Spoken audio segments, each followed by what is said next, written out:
사무엘하서로 들어가 보도록 하겠습니다.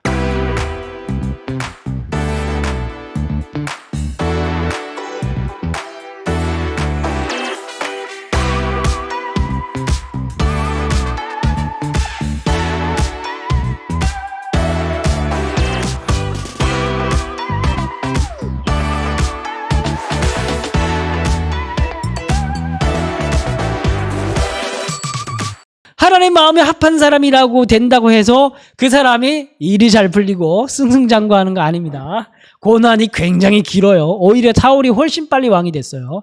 다윗은 굉장히 긴 시간 동안에 13년 동안이나 광야 생활을 하고 왕이 되고 난 이후에도 반쪽짜리 왕으로 7.5년이라는 헤브론에서만 왕이 되는, 유다 지파에서만 왕이 됩니다. 그러나 다윗은 자기 힘으로 우격다짐으로 북이스라엘을 흡수통일하지 않았어요. 그럴 수 있는 힘이 있었어요, 당시에. 북이스라엘은 완전히 맨날 내전 상태, 완전 엉망진창. 다윗은 자기의 무력으로 흡수통일을 할 수 있었음에도 불구하고 그건 하나님이 원하시는 게 아니라는 것을 알기 때문에 7.5년을 견딘 거예요. 또 기다린 거예요, 하나님 말씀을. 그래서 기다리다가 하나님의 때가 되어서 북이스라엘에서 스스로 찾아와가지고 나라를 바칩니다. 그러면서 다윗이 드디어 온 이스라엘의 왕이 돼요. 그러면서 33년을 또 이스라엘에서 다스리게 되죠. 예루살렘에서 다스리게 되죠. 그리고 이제 사도행전 13장 22절을 보면 이 다윗을 통해서 뭘 하신다고요? 내 뜻을 다 이룰 것이다. 이제 그렇게 얘기를 합니다. 그래서 결국 정말 하나님께서는 다윗을 통해서 하나님의 뜻을 다 이루셔요. 중요한 하나님의 뜻을 그 당시에 중요한 하나님의 뜻을 다 이룹니다. 첫 번째가 뭐냐 하면 블레셋으로부터 이스라엘을 구원하시는 그런 일들을 다윗을 통해서 하게 됩니다. 블레셋 같은 경우에는 아주 삼손 시대 때부터 계속 이스라엘을 못살게 굴고 가나안의 지배자로서 이스라엘의 경쟁자로서 이스라엘을 못살게 굴었던 그런 나라였습니다. 다윗의 시대에 가서야 이 블레셋을 완전히 정복하고 속국으로 만들 수 있게 됩니다. 그리고 법궤가 귀환을 해요. 이제 아벡 전투 때 출장 나갔던 법궤가 이제 다윗의 시대를 통해서 시온성으로 다시 돌아오게 됩니다. 시온성으로 돌아오게 됩니다. 그리고 이게 이제 제일 중요한데 아브라함에게 하셨던 그 언약이 성취가 돼요. 하나님께서 아브라함에게 뭘 약속하셨습니까? 땅과 자손을 약속하셨죠. 근데 그 자손의 약속은 어느 정도 성취가 됐지만은 땅에 대한 약속은 그 하나님의 창세기에 보면 아브라함에게 어디에서 어디까지 주겠다. 그렇게 경계까지 말씀하시는데 그 땅이 아직 성취가 안 됐어요. 근데 여러분 하나님께서 약속하신 건 문자 그대로 100% 반드시 이루어집니다. 근데 언제 이루어지느냐? 그건 몰라요. 시간이 많이 걸려요. 언제 이루어지냐 하면 다윗 시대 가서야 이 땅이 다 정복되면서 성취가 돼요. 그런데 또 이것으로 끝이 아닙니다. 다윗이 아브라함의 약속을 성취한 건 이 약속은 아브라함이 약속의 대상자였죠. 그 대상자의 약속을 다윗이 대신 이루어준 거예요. 근데 이제 이 약속이 이루어지고 나니까 하나님께서 다윗과 직접 다시 약속을 맺게 됩니다. 그게 나단의 신탁이에요. 다윗 언약이라고 불리우는 나단의 신탁입니다. 이제 다윗이 직접 약속의 대상자가 되어서 하나님께서 무언가 약속을 하는데 그 약속의 내용이 뭐냐면 내 집과 내 나라가 내 앞에서 영원히 지켜질 것이다. 영원히 경고할 것이다. 이 말은 무슨 뜻이냐면 다윗의 혈통이 계속 왕으로서 다스리게 될 것이다. 그걸 영원토록 내가 보장해 주겠다. 이렇게 약속을 하시는 거예요. 근데 이게 사실 그냥 그때 당시에 들었을 때는 믿기지가 않았을 겁니다. 아니 어떻게 영원히, 이거는 그냥 과장법이지. 어떻게 영원히 다윗의 자손이 영원히 다윗의 자손이 왕위를 유지할 수가 있겠어. 이렇게 생각할 수 있잖아요. 그죠? 근데 다시 말씀드리지만 하나님의 말씀은 문자 그대로 100% 이루어집니다. 믿으셔야 됩니다. 여러분 하나님의 말씀은 반드시 이루어집니다. 그래서 여러분 예수님께서 누구의 자손으로 오셨습니까? 다윗의 자손으로 오신 거예요. 그래서 다윗의 자손으로 오셔가지고 오늘 우리의 주가 되셨죠. 만왕의 왕이 되시고 오늘 우리의 주가 되셨습니다. 주 예수 그리스도. 그래서 이 예수 그리스도를 통해서 이 다윗의 자손으로 오신 예수 그리스도를 통해서 다윗의 가문이 영원히 통치하게 되는 그런 성취가 되는 그런 이야기가 나중에 신약 성경에 하면 또 나오게 됩니다. 그런데 이제 참 성경이 진짜 성경인 이유가 뭐냐 하면 인간을 영웅시하지 않는다는 거예요. 인간을 영웅시하지 않고 오직 하나님을 가장 중요하게, 하나님이 어떤 분이신가, 하나님 나라는 어떤 나라인가? 이것만 주목해서 기록을 해뒀죠. 성경은. 그래서 다윗이 하나님 마음이 합한 사람이라고 하더라도 다윗을 영웅시하지 않아요. 8장부터 다윗의 인생이 막 추락을 겪습니다. 다윗이 죄를 범하면서 죄의 열매를 아주 끈덕지 끝까지 열매를 맺고 고생을 하면서 인생이 마무리되는 그런 장면들이 계속 나옵니다. 여러분, 사울을 가만 보면 사울이 초반에는 되게 겸손했어요. 사울도. 그러다가 나중에 교만을 하게 되어서 그 교만하게 도 버림을 받았죠. 그러면서 이 양반이 거기서 회개를 하면 되는데, 회개를 하면 하나님께서 다 용서를 해주십니다. 회개를 안 하니까 문제지. 그죠? 근데 여러분, 사울과 다윗의 차이가 뭔지 아십니까? 다윗도 처음에는 고생을 좀 하다가 나중에 왕이 되자 다윗도 교만하게 되었어요.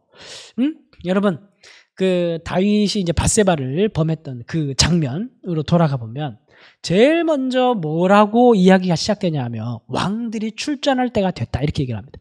그 말은 무슨 말이냐면 이제 왕들이 다 전쟁에 나가야 되는데 다윗은 어디에 있냐면 예루살렘 성전에 있는 거예요. 예루살렘 성에 있는 겁니다. 다윗성에 있는 거예요. 남들 다 출전했는데 마음이 지금 해이해진 거야. 그리고 이 해이해진 다윗이 어디로 올라갑니까? 왕궁 옥상으로 올라가요. 옥상에 올라가면 뭐가 보여요? 별이 보여요? 옥상에 올라가면은 다윗이 자기가 정복한 그 땅들이 쫙 보이는 거예요. 예루살렘 도성이 쫙 보이는 거예요. 보이면서 무슨 생각이 들까요? 이거 내가 다 정복했구나. 이거 다 내가 한 거구나. 그런 마음이 든 거예요. 여러분 그 교환 읽으셨어요? 교환 읽고 오셔야 됩니다. 교환이 훨씬 자세합니다. 그래서 제가 지금 교환을 거의 요약해서 다시 설명해 드리는 거예요. 그 교환에도 얘기를 했지만 느부갓네살이 옥상에 올라가서 딱 보니까 그 바벨로니아 왕국이 쫙 보이는 거예요. 마음이 확 높아진 거예요. 그때부터 하나님께서 치셔가지고 정신병이 들어서 들판에 나가서 몇 달 동안 몇 년 동안 헤매고 돌아다니잖아요. 다윗이 똑같은 거예요. 올라가서 딱 내려다보니까 도성 내가 다 했구나. 마음이 높아진 거예요. 교만하게 된 거예요. 그리고 다 내 거다 이러면서 쳐다보고 있는데 저기서 한 여인이 목욕을 하고 있는 거 본 거예요. 교만한 상태에서 이제 식별이 안 되는 거야. 네 거 내 거 구별이 안 되는 거야. 직계 아닌데 우리아의 아내인 여인을 취하게 됩니다.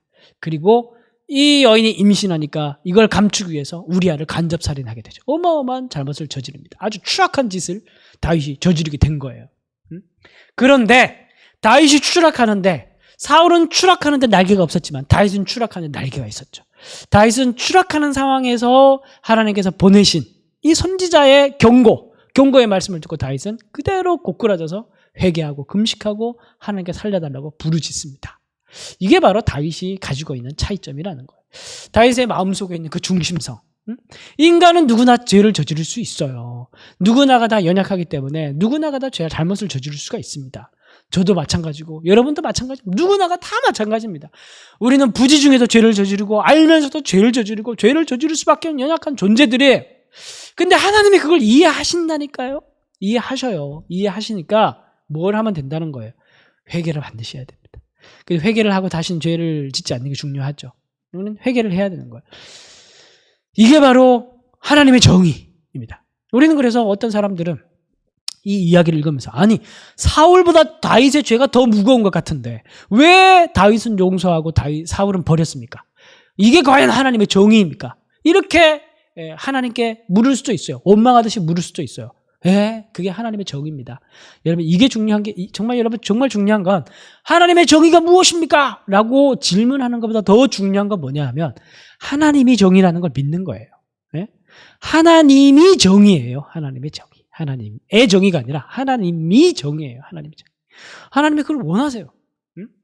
하나님이 어떤 죄보다 가장 하나님께서 심각한 죄라고 여기는 게 회개하지 않는 죄예요. 회개하지 않는 죄. 이건 하나님을 인정하지 않는 거예요. 감히.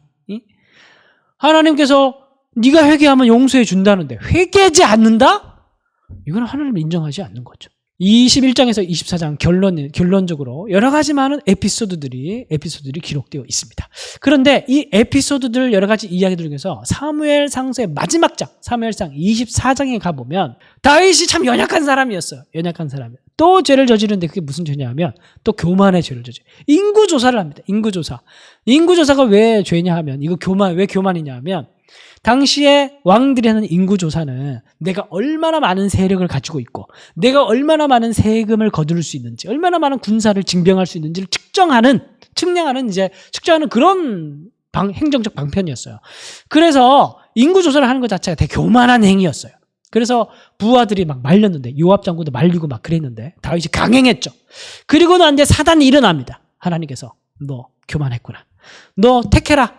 1년 동안 맞을래, 3달 동안 맞을래, 7일 동안 맞을래, 뭐 이런 비슷한 제안을 합니다. 다윗이 일주일 동안 맞겠습니다. 전염병이었어요. 일주일 동안 전염병. 이 3가지 선택지 중에 하나를 택합니다. 그래서 7일 동안 전염병이 돌았어요. 7일 막 전염병이 도는데 코로나보다 훨씬 더 심각한 전염병이 확 돌면서 수많은 사람들이 죽어나가기 시작했습니다. 그러니까 다윗이 또 마음이 착한 사람이라서 백성들이 자기 죄 때문에 죽는 모습을 보니까 마음이 너무너무 아픈 거예요. 그래가지고 하나님께 막 기도를 합니다. 하나님, 이건 좀 아닌 것 같습니다. 차라리 나를 죽이십시오. 나의 죄 때문에 백성들이 죽는 건 이건 참아 두고 보지 못하겠습니다. 그러는데 갓 선지자가 와가지고 뭐라고 얘기하냐면 왕이시여, 이 죄를 이 전염병이 퍼지고 있는 전염병이 막 퍼지고 있는 그런 상황입니다. 우리가 하나님께 제사를 지냅시다. 하나님께 번제를 드립시다. 하나님께 우리가 죄를 하나님께 용서를 간구합시다. 그러면서 제사를 드릴 것을 제안을 합니다. 그래서 아리우나의 타작마당을 돈 주고 사가지고 거기에서 번제를 드리고 화목제를 드립니다. 근데 여러분, 역대기로 가보면 그래서 전염병이 딱 멈춰요. 전염병이 멈추고 하나님께서 7일 동안 전염병을 진행하지 않고 다윗이 번제와 화목제를 들으니까 이걸 받으셔가지고 전염병을 멈추고 더 이상 하나님께서 심판을 거두십니다. 자, 그런데 역대기로 가보면 이 다윗이 아리우나 타작에서 번제를 드렸던, 그래서 전염병을 멈추게 했던 강구했던 이 장소가 역대기에서는 뭐라고 기록을 하냐면 바로 아브라함이 이삭을 바쳤던 모리아산 그 장소라고 합니다. 그리고 여기는 오르난 타작 마당도 되고 오르난이라고 하기도 하고 아리우나라고 하긴 합니다. 또 같은 말입니다. 그리고 여기는 솔로몬 성전이 나중에 건축이 됩니다. 그럼 결국 여기는 어떤 곳이라는 말입니까? 그리고 이 솔로몬 성전 근처에 이 성전을 바라보면서 성전 되신 예수님께서 이 근처에 골고다에서 십자가 못 박혀 돌아가시게 되죠. 이게 다 비슷한 장소, 같은 장소라는 거예요. 오르난 모리아산, 이삭을 바쳤던 오르난 타작마당, 솔로몬 성전, 그리고 성전 되신 예수님께서 골고다에 돌아가셨던 이 근처 지역. 사무엘서에서는 왜 이 이야기를 마치는 걸까요? 이 이야기들이 가지고 있는 공통점은 뭘까요? 이건 뭐냐면 대가를 지불했다는 거. 대가를 지불하고 하나님의 진노를 멈춘 곳이었다는 겁니다. 결국 하나님께서 우리에게 원하시는 것은, 하나님은 진노하시는 분이시기도 하지만 심판하시는 분이시기도 하지만 그걸 하나님께서 즐겨서 하시는 게 아니라는 거예요. 하나님은 늘 우리를 사랑하기 원하시고 하나님께서는 늘 우리를 긍휼히 여기시길 원하시고 여기시는 분이시라는 거예요. 그래서 하나님께서 우리에게 원하시는 건 뭐냐 하면 우리가 그리스도를 의지하기를 원하시고, 하나님께서 우리에게 원하시는 건 뭐냐 하면은 우리가 하나님께 회개하고 하나님께 두 손 들고 나오기를 원하신다는 거예요. 그러면 멈춰 주시겠다는 겁니다.